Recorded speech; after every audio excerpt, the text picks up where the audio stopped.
Interested in taking a deep dive each week into a compliance or compliance-related topic? Then Compliance Into the Weeds is the podcast for you. Join Matt Kelly, the coolest guy in compliance, and Tom Fox, the voice of compliance, as they go into the weeds to flesh out a story which you can use to better inform your compliance program. Both you and your compliance program will be the better for listening to this podcast. Compliance Into the Weeds is a production of the Compliance Podcast Network. In this episode, Matt Kelly and I take a deep dive into the Ethics and Compliance Initiative, that's ECI's 2021 Global Business Ethics Survey. We take a look at the executive summary. We consider a deep dive into its findings. We take a look at a special section dealing with COVID-19 and ethics and compliance.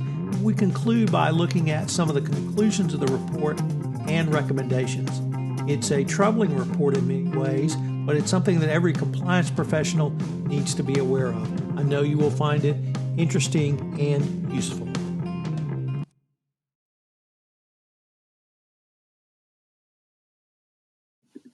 Hello, everyone. This is Tom Fox, the voice of compliance, and back again with Matt Kelly, the coolest guy in compliance, for another live stream of Compliance Into the Weeds. Matt, first of all, welcome.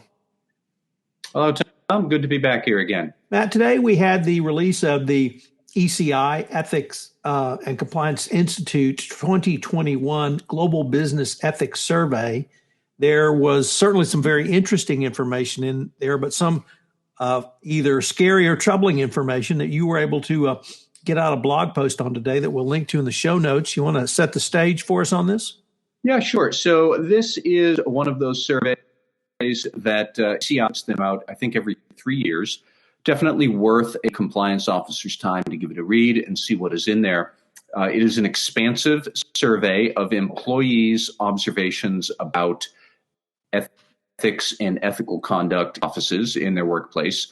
This time around, they surveyed, I think, 14,000 people across 10 different countries, the United States, China, India, France, Germany, the UK, Mexico, and probably others I'm forgetting.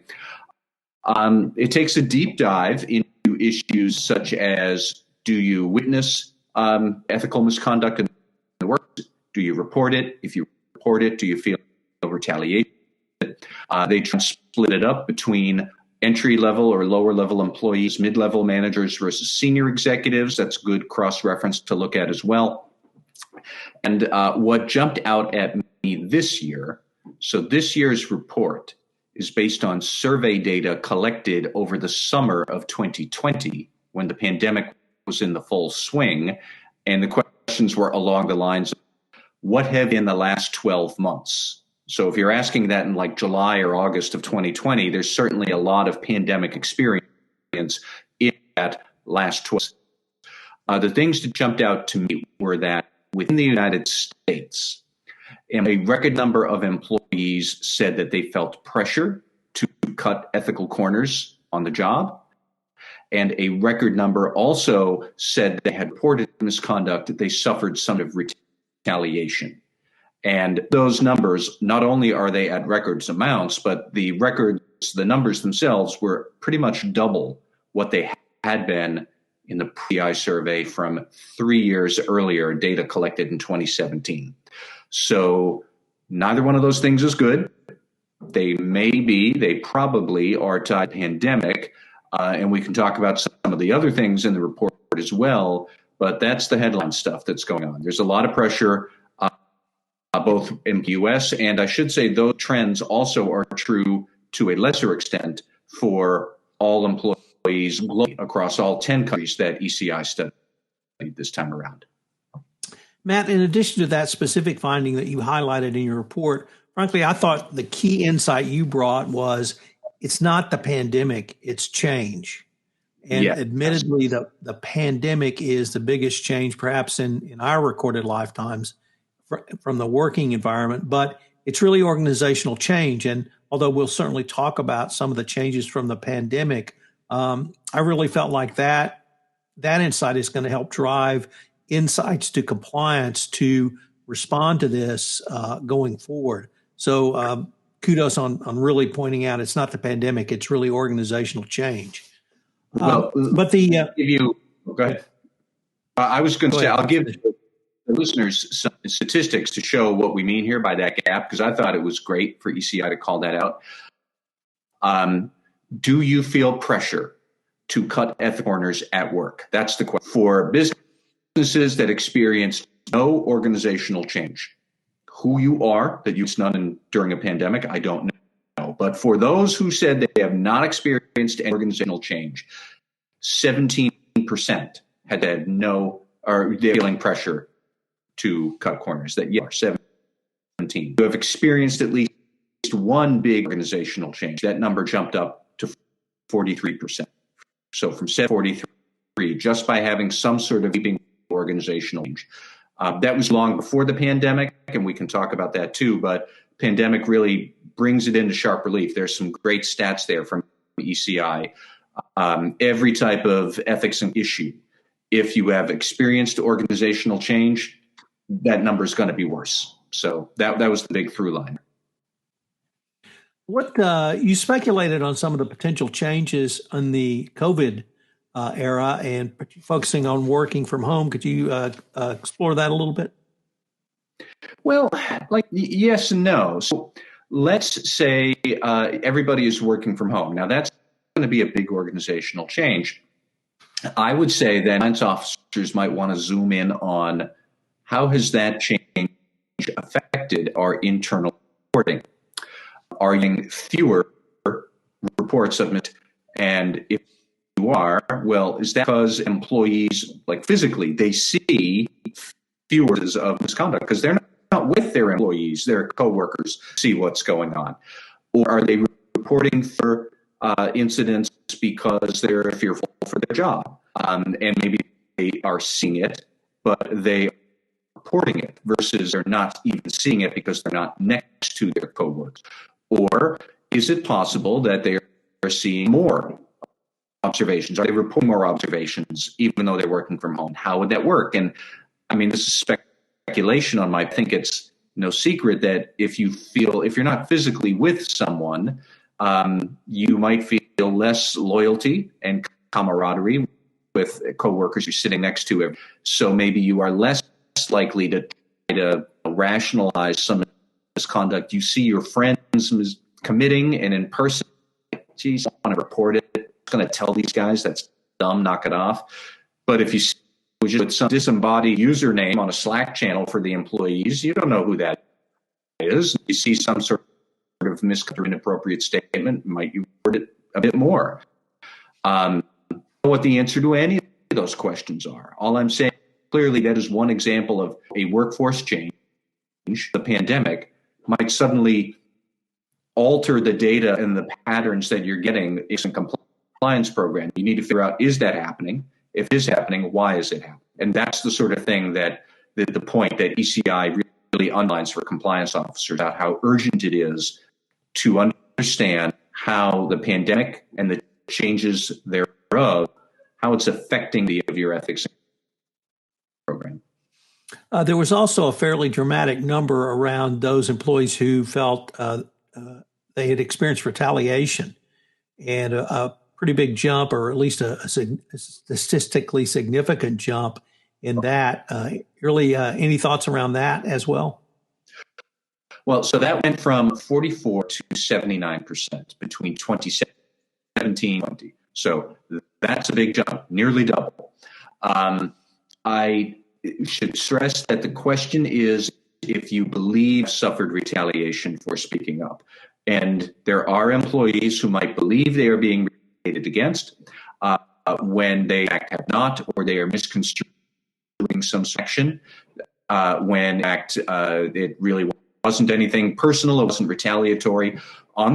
Some of them definitely, I'm sure, suffered retaliation. Now the question comes back as to what that is. Not entirely sure.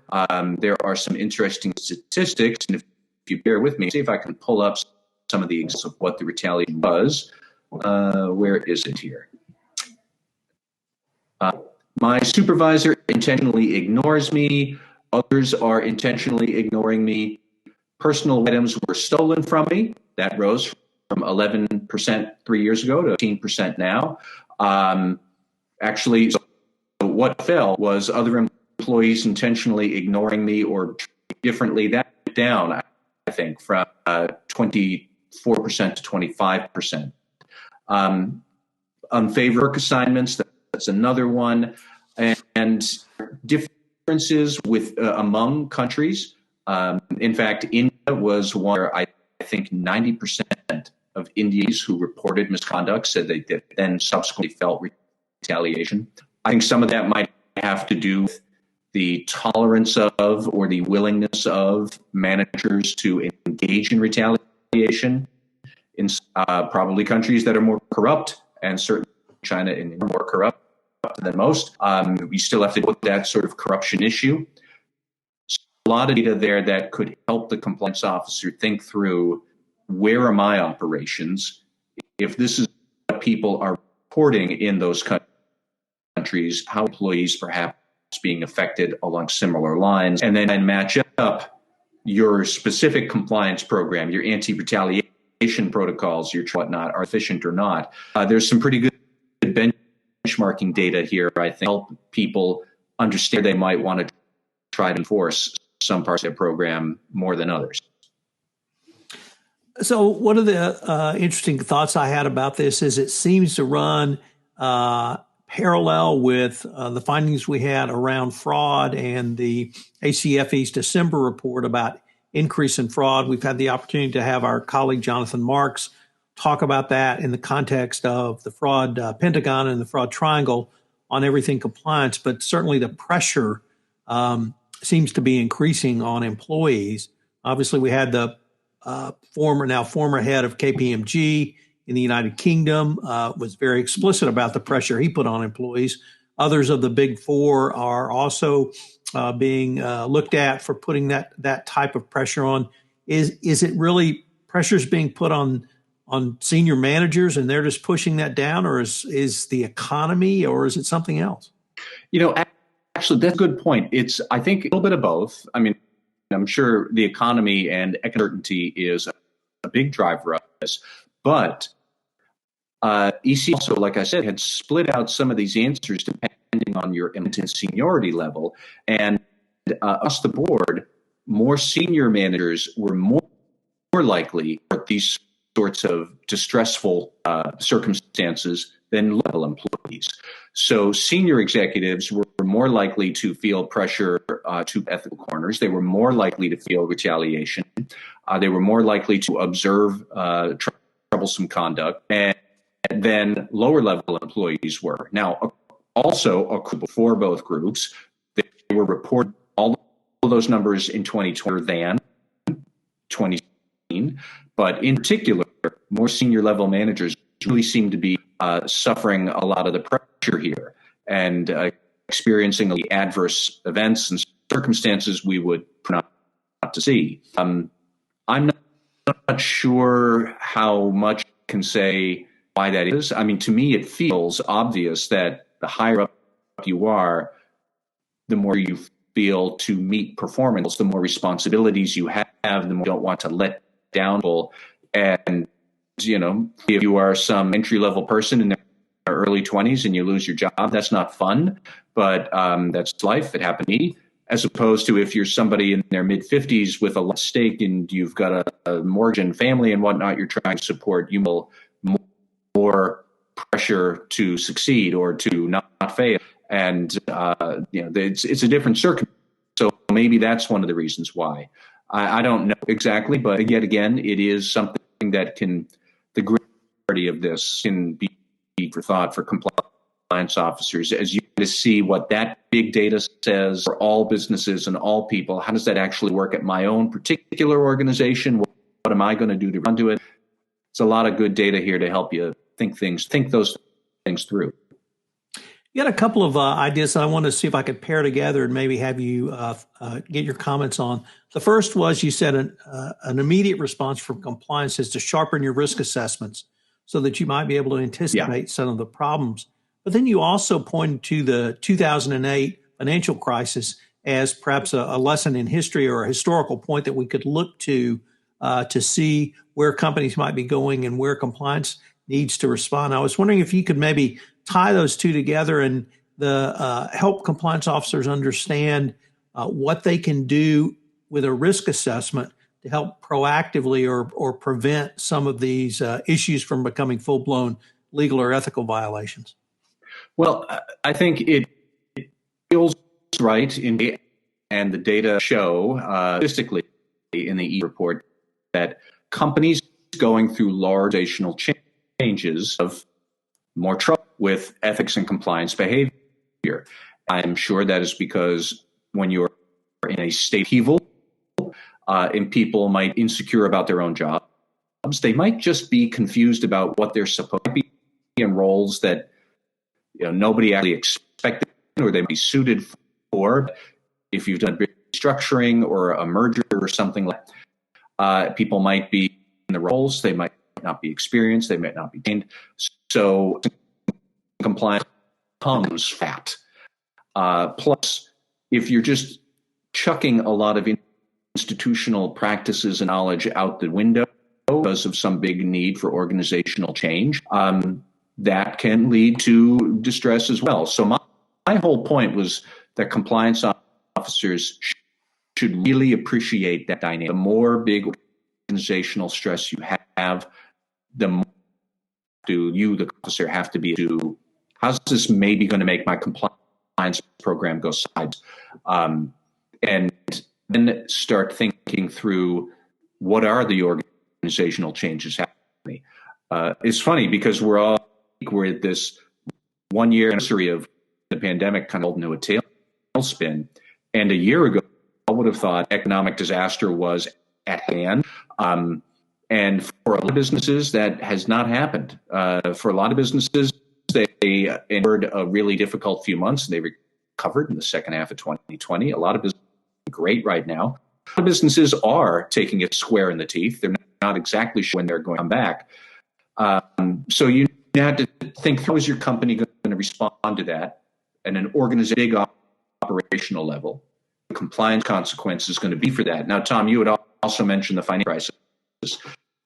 ECI did this thing that I loved in their report, where they looked back at the recessionary tactics that companies implemented in 2009, right after the financial crisis. So cuts, pay cuts, furloughs, slow down, all sorts of stuff. Anybody who lived through that was not a time. But businesses that engaged in recession tactics in 2009 had lower enthusiasm for workforce and ethics 2 years later, compared to those that did not engage in those kind of tactics. So what might make good business sense in emergency can have profound ethics and compliance echoes and reverberations for years, long after the crisis has passed. And the 2001, but 2010 was much better, and 2011 and beyond were well on their way back to semblance of normal. So what we did in 2009 had some painful consequences for the long term. My question is, are we going to see something like that again now? Did we scramble in 2020 to implement tech reforms that might have found and long-lasting ethics and compliance consequences for years to come? Maybe not. It is not yet clear to me that the economy be in a sluggish state much longer. I actually think that the vaccination program is going quite well in the U.S. I think that spending plan that the Democrats just passed over the weekend is really going to stimulate. So we could see by 2022 any of economic scenarios that are very different. Any one of them could be true. Things could totally stink in 22 again. I think they're actually really good. They could be quite good where we're having an overheated economy. We're going to need to think through what's most likely to happen. How's my business going to respond to that? What C-suite and the board going to want to do? And how is that implications for my compliance from over the long term?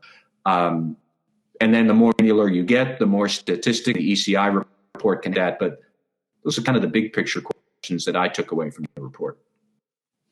So one of the things we talked about early on in the pandemic was that companies needed to be vigilant, not to cut corners, not to override or circumvent controls so that they could get things done faster. Could some of this pressure that employees feel be from that sort of mentality? And if so, how do you reinstate controls, informal controls, so that your company is running in a manner that had your same effective controls before the pandemic went into full swing? Well, there's a couple different ways to answer that question. So, for example, I think management at a lot of companies in 1 year ago, they did override a lot of their controls, and probably wisely, because we all had to send all of our workforces home like over a weekend and then start working in your bedroom on your own Wi-Fi. Now, there are a lot of cybersecurity and privacy and data integrity policies and controls and practices that could be short-circuited. And that's not wrong. If you had to panic in emergency circumstance and do that. Now, that's not the same as the ethics and compliance controls we normally think of around proper accounting, proper documentation. Some of that could probably have been complicated and slowed down. Like, how would you get proper documentation from somebody who suddenly is not available? Other issues like that. I think we have made strides to recovering from those kind of jury-rigged, whatever work we can keep the lights on throughout April, May of 2020. That's now a full year ago. I think we've receded a lot of. I don't know. Does that answer your question, Tom? I feel like you asked me two, and then I got what the second one was. Well, let me move on to some other changes that I think we all are going to experience in Q2 of this year and perhaps throughout the rest of 2021 is return to work and return to travel.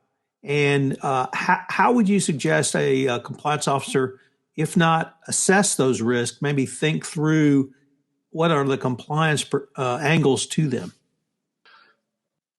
Well, I mean, I think you have to assess the return to work by paying close attention to where the regulations applying to people, some of whom are my workforce, some are my customers, some of whom are my business partners, but what are the health and safety rules that are applying to where we do business right now, and how are we going to integrate those into our daily operations?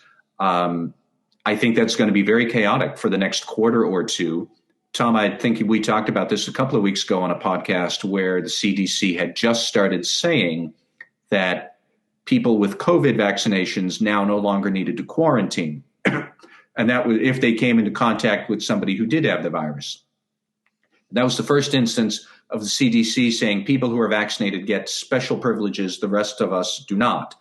And now just today, they announced even more privileges that people who are vaccinated can enjoy. They can gather in small groups. If you're all vaccinated, you don't need the mask. You don't need the social distancing. In theory, you could wind up having departmental meetings for people who are all vaccinated. Are you really going to do that? Are you really going to have people wearing, I don't know, wristbands at the door and then zoom in the people who aren't vaccinated? Are you going to bother with that at all? You'll have to think through those kind of questions.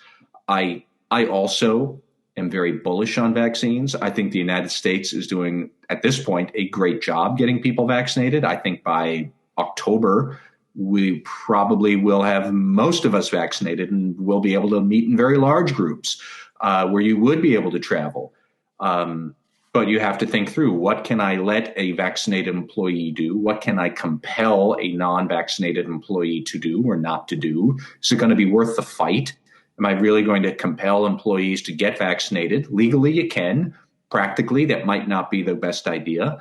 But it's a lot of stuff that is probably outside the comfort zone of most compliance officers, probably outside the comfort zone of most people. I've never been through a pandemic before in my life. You have to think through working with HR, working with your maybe procurement team or your travel office if you're actually large enough to have one for your workforce. How are you going to get all that done? And it might wind up being a bunch of temporary things if most of us are vaccinated and life is kind of sort of back to normal by October. a lot of the confusion right now is not going to be there in October. So I'm optimistic. I think it's going to be a turbulent ride. Matt, I'm going to give a shameless plug here because I'm interviewing Pat Harned for a 5-part podcast series on the GBES next week. And there's really a lot of information in there. I hope our compliance community will take the opportunity to read the entire report because it has historical references. It talks about high quality programs. It talks about moving towards those, and it talks about the specifics of the survey. And I can't emphasize enough the 2 points you raised in your blog, which was if you have organizational change, that's when you're going to have a change in the pressure dynamic. But also, you have to sharpen your risk assessments. You have to get ahead of this and try to determine what the compliance perspectives is or will be.